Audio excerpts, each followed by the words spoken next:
Hello, and welcome back to Cambridge. The topic for today's session is boilerplate clauses in commercial contracts. Understanding this section of a contract is vital because every commercial agreement, regardless of its nature, contains boilerplate clauses. What are they? Well, to put it simply, they're the general standard clauses every law firm uses towards the end of a written agreement.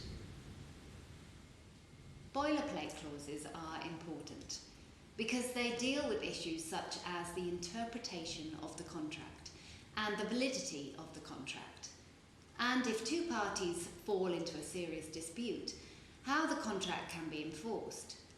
A good example of a boilerplate clause is the governing law clause, which often also includes information on jurisdiction. For example, imagine two parties to a contract, one in London and one in Beijing.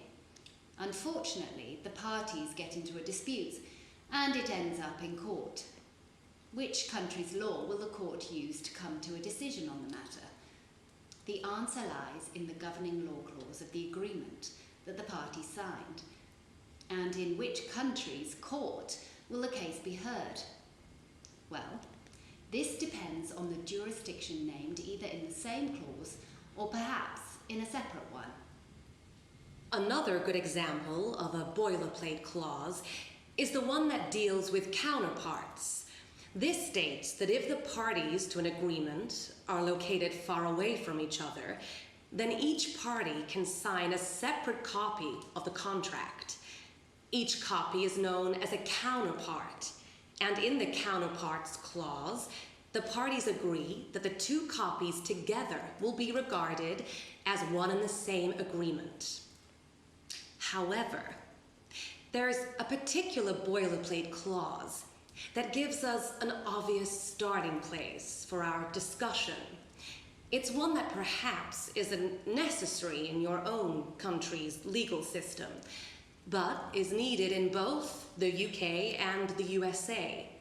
You'll always find this type of clause in contracts from common law jurisdictions, and that's because it deals with a concept that doesn't exist automatically in the way that it does in legal systems which have a civil code.